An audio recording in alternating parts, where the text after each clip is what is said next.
Traders point நண்பர்களுக்கு சிறப்பு வணக்கம். நம்ம டிஸ்க்ளைமர் எடுத்துக்கிறோம். நம்ம செபி ரிஜிஸ்டர் அட்வைசர் அறிவோ கிடையாது. நம்ம இங்கே பேசக்கூடியது எல்லாமே தகவலாக மாத்திரமே பார்க்கப்பட வேண்டும். இது யாருக்கும் முதலீடு சம்பந்தமாகவோ பங்குகளை வாங்கவோ விற்கவோ நம்ம எந்த ஆலோசனையும் கொடுக்கப்படல. எல்லா தொழிலும் ரிஸ்க் இருக்கும். ரிஸ்க் புரிஞ்சுட்டு எச்சரிக்கையோட தொழில் செய்யும்போது எல்லாமே நல்லா இருக்கும். நம்ம ஆதரிக்கிற அனைத்து நல்ல உள்ளங்களுக்கும் நன்றி. வளமுடன் வாழ்க. வணக்கம் நண்பர்களே. நம்ம விப்ரோவோட Q2ஓட ப்ரீ ரிசல்ட் அனாலிசிஸ் பார்ப்போம். சப்சிக்வெண்ட் குவார்ட்டருக்கு என்ன வாய்ப்பு இருக்குங்கிறதுக்கான ஒரு தேடுதல் முயற்சி. ட்ரெண்ட்லைனை பொறுத்த வரைக்கும் மிட் ரேஞ்ச் பெர்ஃபார்மருங்கிற கிளாசிஃபிகேஷன்ஸ்குள்ள வராங்க. ஹை ஃபினான்ஷியல் ஸ்ட்ரென்த் இருக்குது, மிட் வேல்யூஷன், டெக்னிக்கலா மூமெண்டம் இப்போ நியூட்ரலில் இருக்குது. Analysis price target 515 target downside பண்ணியிருக்காங்க. நம்ம இந்த வீடியோ ரெக்கார்ட் பண்ணக்கூடிய தருணத்தில் 533 ட்ரேட் க்ளோஸ் ஆயிருக்கு. இப்போ இவங்க வந்து ஃபண்டமெண்டலாக அவங்க வந்து ஹை சால்வன்சி பொசிஷன் மெயின்டைன் பண்ணுறாங்க, ஹை ரேட் ஆஃப் ரிட்டர்ன் எடுக்கிறாங்க, டெப்ட் வித் இந்த தியரிட்டிக்கல் லிமிட்டில் இருக்குது. பிஏ பொறுத்த வரைக்கும் 25ங்கிற பாயிண்ட்டை வந்து நிற்கிறாங்க. இது நம்மளுடைய ஸ்கோரில் இதுதான் வந்து மேக்ஸிமம் வேல்யூ இல்லாட்டி ஹை வேல்யூ நம்ம சொல்லுவோம். பிபிஏ பொறுத்த வரைக்கும் சப்சிக்வெண்ட்டாக க்ரோத்துக்கான ஆப்பர்ச்சுனிட்டி இருக்குங்கிறது நம்மளுடைய புரிதல். ஸோ இப்போ இவன் வந்து கீழே கரெக்ஷன் எடுத்துட்டு திருப்பி மேலே ஏற போகிறானா அப்படிங்கிறத நம்ம வந்து பார்க்கணும், பொறுத்து இருந்து தான் பார்க்கணும்.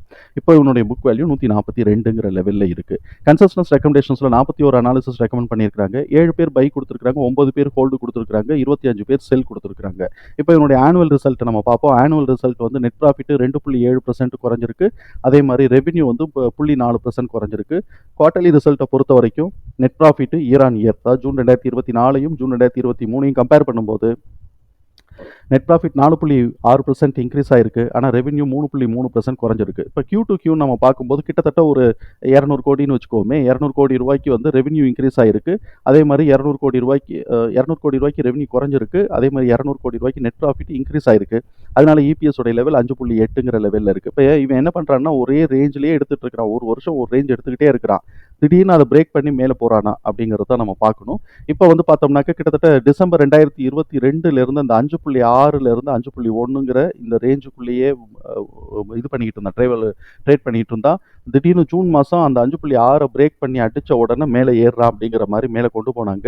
திருப்பி வந்து 5.8க்கு பிறகு இப்போ செப்டம்பர் மாதம் என்ன பண்ண போகிறான் அப்படிங்கிறது தான். இது ஒரு பேட்டர்ன் எதுவும் ஃபார்ம் ஆகலை. EPSல பேட்டர்ன் எதுவும் ஃபார்ம் ஆகலை. ஆனால் நார்மலாக இவன் என்ன பண்ணுறாங்க, இவன் வந்து இந்த அக்டோபர் நவம்பரில் கொஞ்சம் கீழே இறக்கி விட்டுட்டு டிசம்பரை ஒட்டி திருப்பி மேலே ஏற்ற ஆரம்பிப்பாங்க அப்படிங்கிறது நம்மளுடைய புரிதலாக இருக்குது. நம்ம அனுபவத்தில் நம்மளுடைய புரிதலாக இருக்குது. அதனால் இப்போ கரெக்ஷன் வரப்போதா, சப்சிக்வெண்ட்டாக மேலே ஏறப்போதா அப்படிங்கிறத நம்ம வந்து கொஞ்சம் பொறுத்து இருந்து பார்க்கணும். ட்ரெண்டை ஃபாலோ பண்ணிக்கிறது ரொம்ப நல்லது. ப்ரைஸ் நம்ம பார்த்துக்கலாம். MF ஹோல்டிங் வந்து 0.03% வந்து டிக்ரீஸ் பண்ணி வச்சிருக்காங்க. FIS வந்து 0.16 வந்து இன்க்ரீஸ் பண்ணி வச்சிருக்காங்க.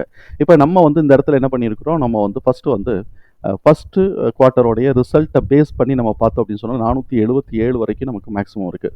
477 அந்த சைடு வந்து பார்த்தோம்னா 427 டு 477. ஸோ மேலே ஏறி இருந்தாலும் 427 கீழே உடச்சிருந்தாலும் 360 டு 319க்கான வாய்ப்புகள் இருக்கும். இவன் 420 ஒட்டிய இந்த 413னே வச்சுக்கோமே, இந்த இடத்துல இதான் லோ வருது. 420 ஒட்டிய இவன் சப்போர்ட் எடுத்துட்டான்னா, சப்போர்ட் எடுத்ததுனால அவன் 467 477 அந்த ரேஞ்சுக்கு போவான்னு பார்த்தோம். ஆனால் அதை உடச்சி அவன் போகிறான்னா செகண்ட் குவார்ட்டருக்கு உண்டான ரிசல்ட்டுக்கு சேர்த்தே இவன் வந்து மேலே ஏற ஆரம்பிக்கிறான்னு வச்சுக்கோம். அப்படி ஏற ஆரம்பிக்கும் போது பார்த்தோம்னா 556 வருது. இவன் என்ன பண்ணியிருக்கான், 570 கிட்டக்கே நம்ம போனான். மேக்ஸிமம் ப்ரைஸ் வந்து இப்போ பார்த்தோம்னா இந்த இது வந்து ஜூன் மாதம் இவன் வந்து பார்த்தோம்னா 479 போயிட்டு அப்படியே கரெக்ஷன் இறங்கிட்டு இருக்கிறான். ஸோ இப்போ இதை காட்டிலும் கூட ஒரு 20 ரூபா தான் ஏறி இருக்கிறான். சரி, அது அப்படியே இருக்கட்டும்.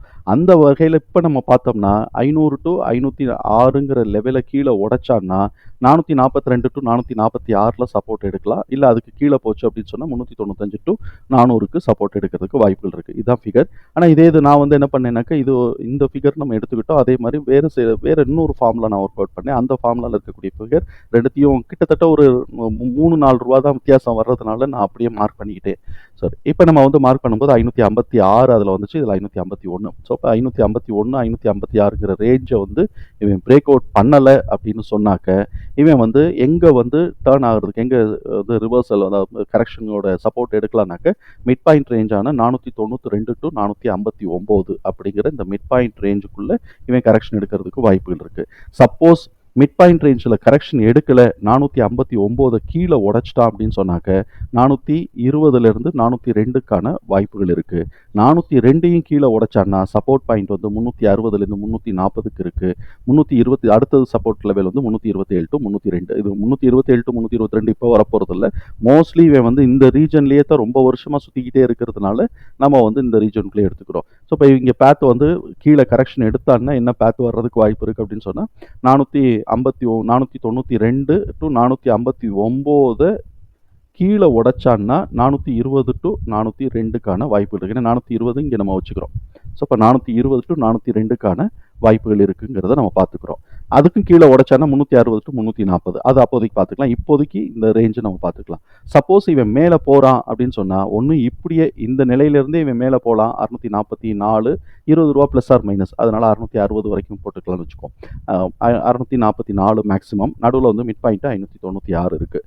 சப்போஸ் இவன் வந்து இங்கே வந்து கரெக்ஷன் எடுத்துட்டு இந்த கரெக்ஷன் இங்கே எடுத்துட்டு இப்படியே இவன் மேலே ஏறி 551 உடைச்சான்னாக்க 596 அப்படியே ஒரு சின்ன ஸ்லைட்டாக அப்படியே ஏறிட்டு 644, அது ஒரு 20 30 இரநூறு 20 ஏறனா 660 கிட்டக்க போகிறதுக்கு வாய்ப்புகள் இருக்குது. அப்படிங்கிறத நம்ம புரிதலுக்குள்ளே எடுத்துக்குவோம்.